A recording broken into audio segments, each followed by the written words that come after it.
পৃথিবীর ইতিহাসে যত মানুষ এসছে তাদের ভিতরে সবচাইতে ভয়ঙ্কর মানুষের তালিকায় ইসলামের নবী হযরত মুহাম্মদের নামটি সবচেয়ে উপরে থাকা উচিত। এবং আশ্চর্যজনক হলেও সত্য যে এরকম একটি চরিত্র পৃথিবীর ইতিহাসে সবচাইতে বেশি প্রভাব বিস্তার করে চলেছে।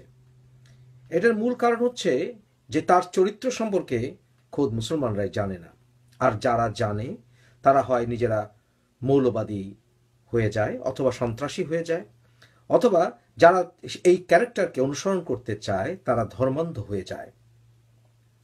আর অনেকেই যারা এই ক্যারেক্টারের আসল চরিত্র বুঝে এখান থেকে মুক্তি চায় তারা অনেকেই ভয়ে কথা বলতে পারে না, কিন্তু আমি কথা বলেই যাব।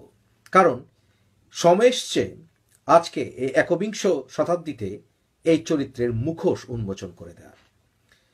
দেখুন, আমি বারবার বলেছি যে কোনো ধর্মের প্রতি আমার কোনো সহিষ্ণুতা নেই।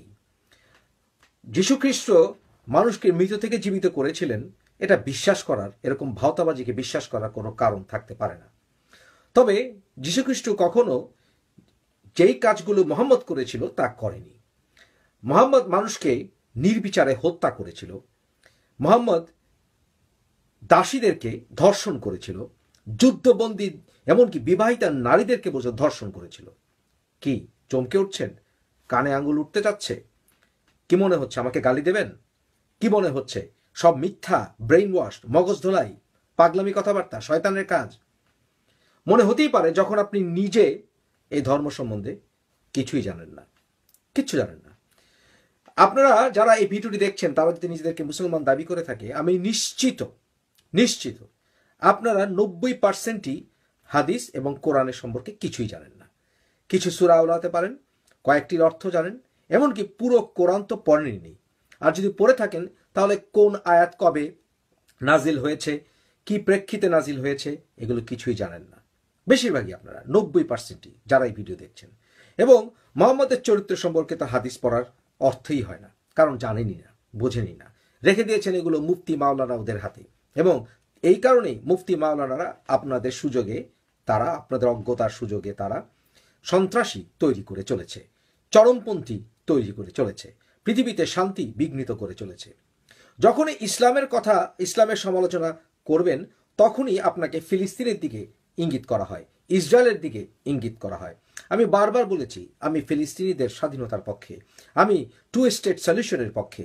আমি বারবার বলেছি যে ফিলিস্তিনের মানুষকে আমরা সবাই উচিত ভালোবেসে তাদের একটি নতুন রাষ্ট্র কায়েমের। কিন্তু মুসলমানরা ভুলে যায় মুহাম্মদ নিজে কি করেছিল।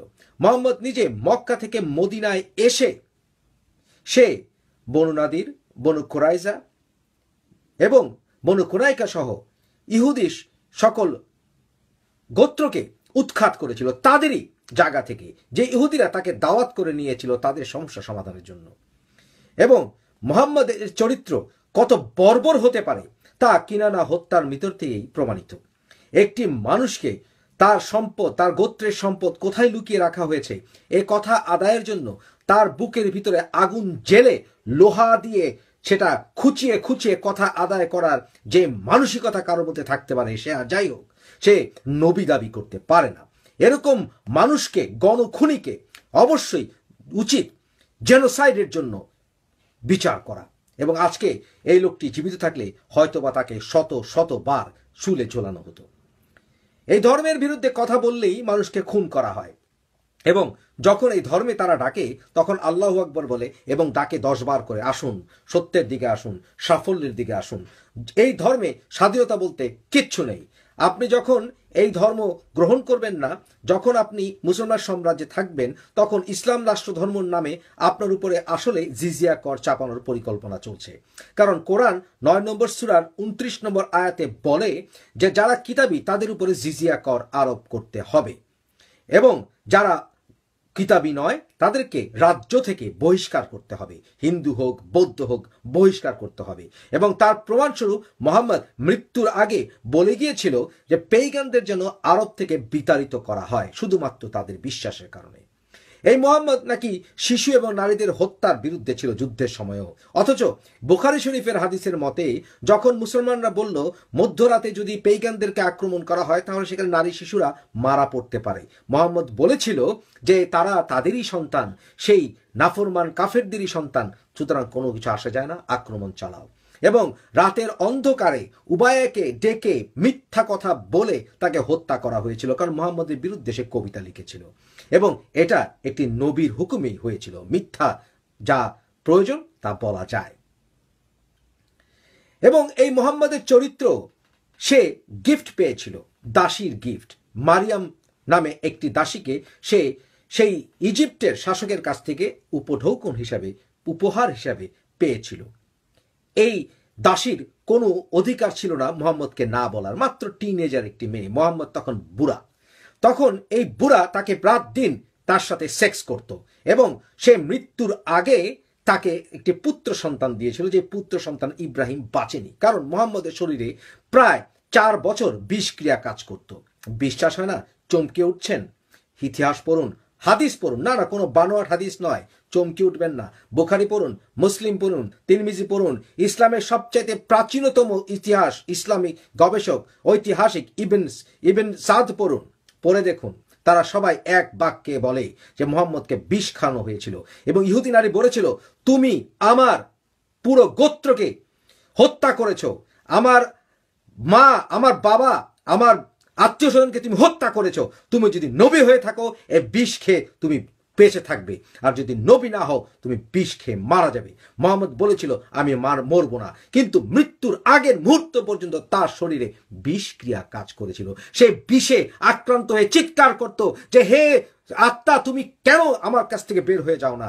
এবং আয়েশাকে মৃত্যুর আগের মুহূর্তে পর্যন্ত বলেছিল, হে আয়েশা, আমি যেই বিষ খেয়েছিলাম সেই খাইবারে, সেই বিষ মনে হচ্ছে আমার জীবনের যে রগ আরোটা সেটা কেটে ফেলছে।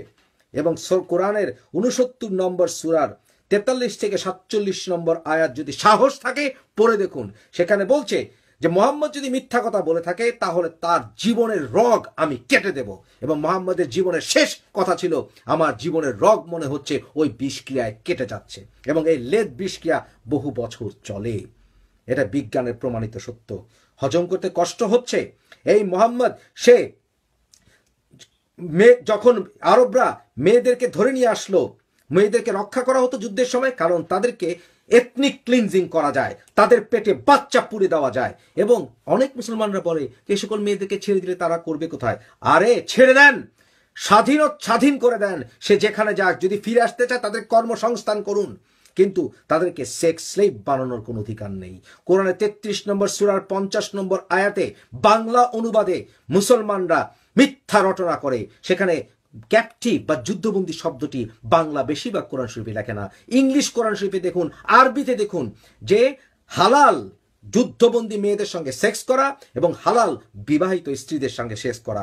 বিবাহিত স্ত্রী এবং দাসীদের মধ্যে পার্থক্য হচ্ছে দাসীদের কনসেন্ট বা মতামতের বিয়ের ক্ষেত্রে, সেক্সের ক্ষেত্রে প্রয়োজন নেই এবং কোনো দেন মহারণের প্রয়োজন নেই। তারা সেক্সে আপনাকে ডিনাই করতে পারবে না, কারণ আপনার বইয়ের অধিকার নেই। আনাসের হাদিস বা আবু হুরায়রার হাদিস মতে তা আপনার বইয়ের অধিকার নেই আপনাকে সেক্স ডিনাই করা। সেক্ষেত্রে দাসী সেক্স ডিনাই করবে। এবং এই দাসী, মুহাম্মদের 4টি দাসী ছিল, তার নিজের বউ পর্যন্ত তাকে দাসী উপহার দিয়েছিল। জানতেন কি? জেনে নিন। এই হচ্ছে তার চরিত্র। এরকম মানুষকে যদি নবী মানতে হয়, আর যেই হোক আমি মানব না। এবং যুক্তি যদি না খাটাতে বলেন, শুধু বলে যান চিৎকার করে সে শ্রেষ্ঠ মানুষ ছিল, আমি মুফাসসিল ইসলাম অন্তত মানব না। এখন ব্রেইন ওয়াশ কারা? আপনারা না আমরা, যারা বলি এরকম গার্বেজ ধর্মে বিশ্বাস করলে মানবিকতা খুন করা হবে। অনেকে বলে মুফাসসিল সাহেব আপনি তো এখন মদ খাওয়া, গাঁজা খাওয়া, আপনার ইচ্ছা মতো নারী সঙ্গম করা আপনার জন্য হালাল হয়ে যাবে, শুকরের মাংস খাওয়া না। মরালিটি বলতে সাধারণ মানুষের একটি বিবেক আছে। এবং বর্তমানে নাস্তিক দেশগুলোতেই মুসলমানরা দলে দলে যাচ্ছে তাদের মানবিকতার কারণে, তাদের শেল্টার পাওয়ার কারণে। আমার কালচারও তো আছে। আমার কালচার বলে যে আমি এই কালচারে, যে কালচার শুকর খেতেই হবে এমন কোনো কথা নেই। আমার কালচার বলে আমি বদমাশি করব না। আমার বিবেক বলে আমি একটি প্রজাপতি হত্যা করব না। পৃথিবীতে তাহলে প্রজাপতি বাঁচত না, কারণ কোটি কোটি মানুষ আছে যারা কিনা নাস্তিক, তারা কি সব প্রজাপতি হত্যা করেছে? জোর করে মুসলমান বানানোর রেকর্ড পৃথিবীতে মুসলমানদেরই সবচেয়ে বেশি, এবং মুসলমানরা সেই মধ্যে তৈমুর লং নিজে যে দাসীর পেটে জন্মেছিল, সেই তৈমুর লং এক রাতে 90,000 হিন্দু হত্যা করেছিল। যারা নাস্তিক বলে যে নাস্তিকতা খুন করা শেখায়, তাদের কাছে প্রশ্ন, স্টালিন প্রচার করতে চেয়েছিল কমিউনিজম, সোশ্যালিজম, নাস্তিকতাবাদ ছিল তার একটি অংশ, কিন্তু যারা ইসলামের নামে, ধর্মের নামে, হিন্দুইজমের নামে, বৌদ্ধিজমের নামে যারা প্রচার চালায়, তাদের মূল লক্ষ্য থাকে তাদের ধর্ম প্রতিষ্ঠা করা। খ্রিস্টানরা এটা করেছিল দক্ষিণ আমেরিকায়, অস্ট্রেলিয়ায়, মুসলমানরা এটা করেছে ভারতবর্ষে, পৃথিবীর আনাচে কানাচে, কারণ তাদের মূল লক্ষ্য থাকে আল্লাহর আইন প্রতিষ্ঠা করা। নাস্তিকতার কোনো আইন নেই। নাস্তিকতা আছে আপনি আপনার যা সমাজে ভালো তার থেকে বিচার করে, গণতন্ত্র আছে, গণতন্ত্রের মাধ্যমে আইন প্রণয়ন করুন। সুতরাং এরকম একটি বর্বর পিশাচ মানুষকে আপনার নবী মানলে মানুন, আমি অন্তত মানব না। আপনারা আল্লাহ আকবার বলবেন, কোরআনকে যত মিষ্টি শব্দ দিয়ে প্রচার করার চেষ্টা করবেন, তত এর গার্বেজ আমি তুলে ধরব। কারণ পৃথিবীতে এত ঘৃণাকারী মানুষ, ধর্মের নামে মিথ্যা অপবাদ রটনাকারী মানুষ পৃথিবীতে আর কোনো ধর্মে অন্তত বর্তমানে নেই।